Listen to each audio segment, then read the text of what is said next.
Hi everyone, आज हम आपके क्लास 11 बायोलॉजी का चैप्टर 11 ट्रांसपोर्ट इन प्लांट के एग्जाम्पलर के एमसीक्यू डिस्कस करेंगे। तो देखिए आपका क्वेश्चन नंबर 1 क्या दिया हुआ है। क्वेश्चन नंबर 1 कहता है which of the following statement does not apply to reverse osmosis. तो आपने ऑस्मोसिस और रिवर्स ऑस्मोसिस के बारे में इस चैप्टर में पढ़ा होगा। वही यहाँ पे पूछ रहा है कि रिवर्स ऑस्मोसिस के लिए कौन सा स्टेटमेंट यहाँ पे सही नहीं है। तो देखिए आरओ का इस्तेमाल हम क्या करने के लिए करते हैं बताइए, वाटर प्यूरिफिकेशन के लिए ना। तो पहला तो ये लिखा हुआ है यहाँ पे कि it is used for water purification. दूसरा, in this technique pressure greater than osmotic pressure is applied to the system. और तीसरा, it is a passive process. चौथा, it is an active process. तो देखिए ऑस्मोटिक प्रेशर में हम क्या करते, रिवर्स ऑस्मोसिस में हम क्या करते हैं कि हम वो ऑस्मोटिक प्रेशर से थोड़ा ज़्यादा प्रेशर अप्लाई करते हैं। अब प्रेशर अप्लाई करते हैं यानी एनर्जी लग रहा होगा। अब एनर्जी लग रहा है यानी कि वो एक्टिव प्रोसेस है और वो वाटर की प्यूरिफिकेशन के लिए इस्तेमाल किया जाता है। तो यानी ऑड वन कौन सा हो गया, पैसिव प्रोसेस। तो वो पैसिव प्रोसेस नहीं बल्कि एक्टिव प्रोसेस है। तो इस वजह से C is the correct answer, क्योंकि वही पूछ रहा है ना कि does not apply to reverse osmosis. तो सी सही आंसर है इसके लिए। दूसरा सवाल कह रहा है which one of the following will not directly affect transpiration. बताइए ट्रांसपिरेशन क्या होता है। ट्रांसपिरेशन कहते हैं loss of water from aerial parts of plant, mainly leaf से जो वाटर निकल रहा है वाटर वेपर के फॉर्म में due to sunlight, that loss of water is called evaporation. अब ये कौन कौन चीज़ें ऐसी हैं जो इसको इफेक्ट करती हैं। क्या टेम्परेचर इफेक्ट करेगा? बिल्कुल हाँ, ज़्यादा टेम्परेचर होगा तो इवापोरेशन यानी ट्रांसपिरेशन ज़्यादा होगा। लाइट, हाँ लाइट ज़्यादा होगा तो टेम्परेचर भी ज़्यादा होगा यानी ट्रांसपिरेशन ज़्यादा है। विंड स्पीड कह सकते हो आप, विंड स्पीड थोड़ा सा ज़्यादा रहेगा तो पानी का इवापोरेट होने का रेट थोड़ा सा तेज़ी से बढ़ जाएगा, ठीक है, स्पीड बढ़ जाएगा।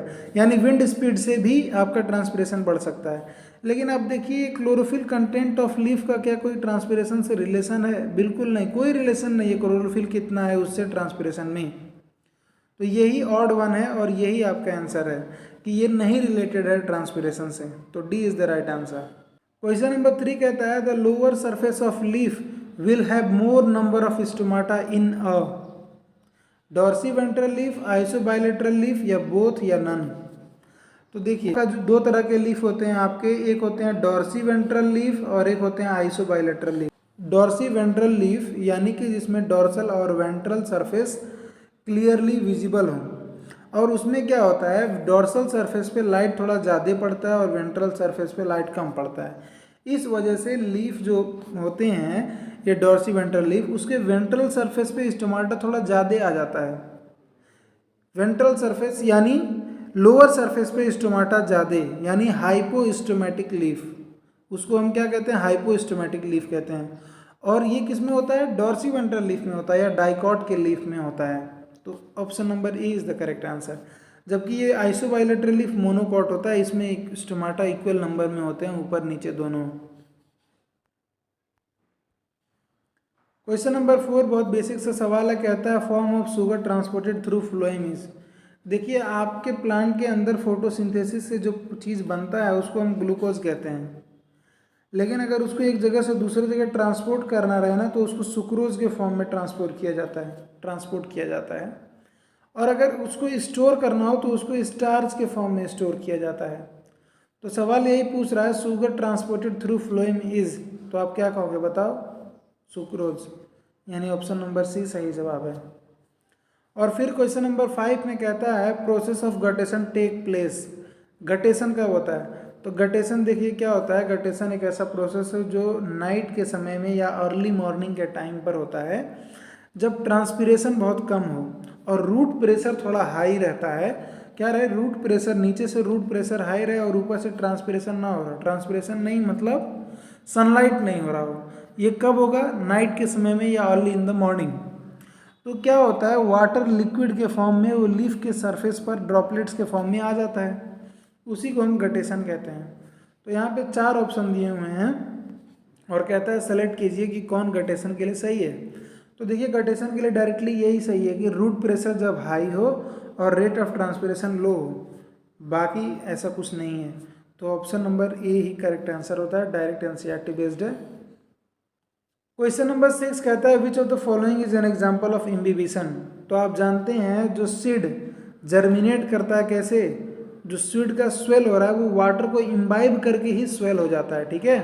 ज़मीन के अंदर जो सीड होता है वो इम्बिबिएशन नाम के प्रोसेस से वाटर को इम्बाइब कर लेता है और स्वेल हो जाता है। तो इम्बिबिशन का example swelling of seed when put in soil ये है, ना कि ये वाटर का अपटेक बाय रूट हेयर या एक्सचेंज ऑफ गैसेस, ये ओपनिंग ऑफ स्टोमाटा, ये सब इम्बिबिशन की वजह से नहीं होते हैं। स्वेलिंग ऑफ सीड इम्बिबिशन की वजह से होता है, डायरेक्ट एनसीईआरटी बेस्ड है। और क्वेश्चन नंबर 7 कहता है when a plant undergoes senescence, senescence मतलब ओल्ड होना, जब कोई प्लांट ओल्ड हो रहा होता है तो उनके न्यूट्रिएंट क्या होते हैं, एक्सपोर्ट हो जाएंगे, विथड्रॉ हो जाएंगे या ट्रांसलोकेट हो जाएंगे या नन ऑफ द अबव। तो देखिए जब कोई प्लांट का पार्ट क्या होता है कि सेनेसेंस फेज में जा रहा होगा, बूढ़ा हो रहा होता है, तो उस समय न्यूट्रिएंट वहाँ से हटाकर किसी दूसरे जगह भेज दिए जाते हैं जो जहाँ की ज़रूरत है। तो यानी विथड्रॉन या एक्सपोर्ट नहीं होगा, बेहतर आप कह दोगे ट्रांसलोकेटेड, मतलब एक जगह से दूसरी जगह ट्रांसफ़र कर दिया जाता है, यानी option number C is the right answer. Question number 8 एक डायरेक्ट क्वेश्चन है, कहता है water potential of pure water at standard temperature is equal to 0। Pure water का वाटर पोटेंशियल स्टैंडर्ड कंडीशन में हमने 0 मान रखा है, 0 माना है, ठीक है, हम मानते हैं ऐसा, तो वो 0 ही है, डायरेक्ट एनसीईआरटी बेस्ड है। क्वेश्चन नंबर 9 कहता है choose the correct option mycorrhiza, choose the correct option. Question number 9 कहता है choose the correct option. Mycorrhiza is a symbiotic association of fungus with root system which help in.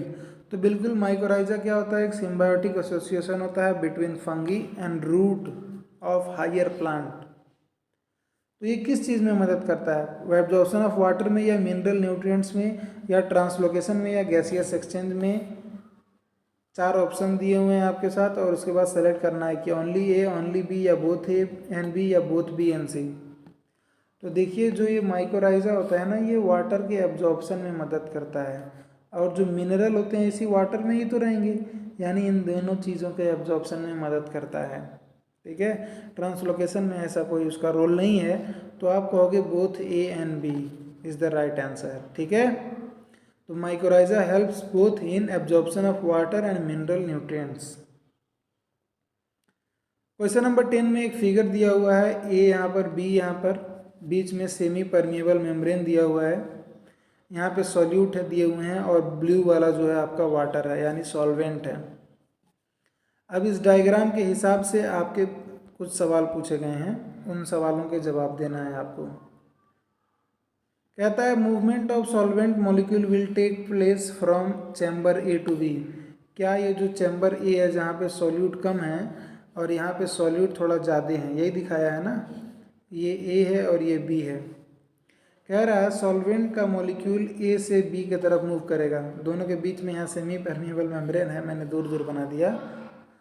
तो बिल्कुल सही बात कह रहा है, यही तो होता है। जब यहाँ देखिए सॉल्वेंट यहाँ पे, यहाँ सॉल्यूट कम है यानी सॉल्वेंट आप कहोगे ज़्यादा है, और यहाँ सॉल्यूट ज़्यादा है यानी कहोगे सॉल्वेंट कम है, फ्री सॉल्वेंट थोड़ा कम है। तो सॉल्वेंट हाई कंसंट्रेशन से लो कंसंट्रेशन की तरफ चला जाएगा across this semi permeable membrane. इसी को तो हम ऑस्मोसिस कहते हैं ना, और ऑस्मोसिस में यही होता है, सॉल्वेंट अपने हाई कंसंट्रेशन से लो कंसंट्रेशन की तरफ चला जाता है। तो पहला स्टेटमेंट सही है भाई बिल्कुल।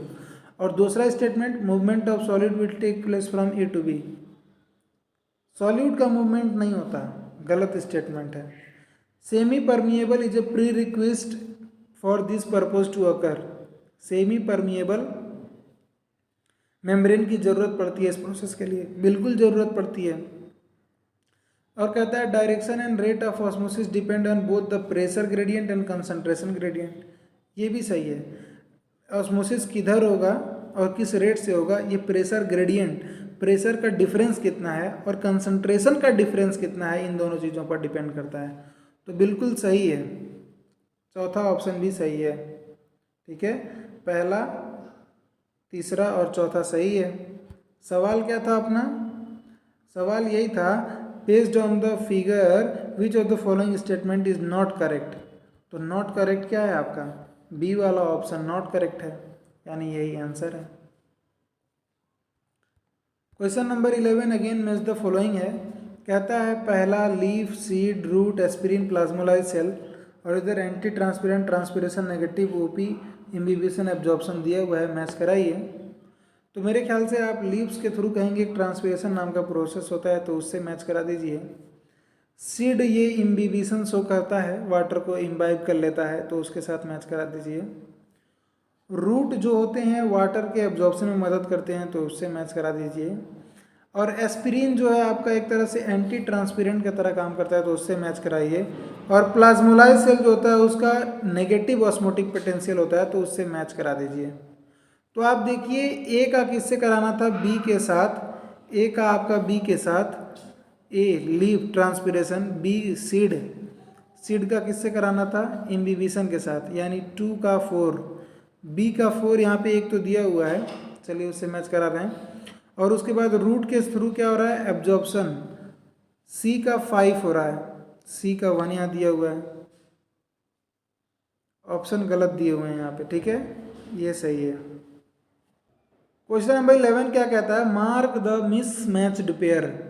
पहला कहता है एमाइलोप्लास्ट स्टोर्स प्रोटीन ग्रेन्यूल, दूसरा इलायोप्लास्ट स्टोर्स ऑयल फैट, बहुत सही बात है, इलायोप्लास्ट ऑयल या फैट को स्टोर करता है। क्लोरोप्लास्ट क्लोरोफिल पिगमेंट को स्टोर करता है। Chromoplast coloured pigment other than chlorophyll को स्टोर करता है। और ल्यूकोप्लास्ट कलरलेस पिगमेंट को स्टोर करता है। और ये जो एमाइलोप्लास्ट है ये कार्बोहाइड्रेट को स्टोर करता है, यहाँ पे इन्होंने प्रोटीन दे दिया है, तो यही वाला मिसमैच पेयर है, ठीक है, यानी ये वाला सही आंसर है, ठीक है जी। तो 11 क्वेश्चन थे टोटल, एमसीक्यू डिस्कस कर लिया हमने। आई होप आपको क्लियर हो गया होगा। Thank you very much for watching, see you in next video.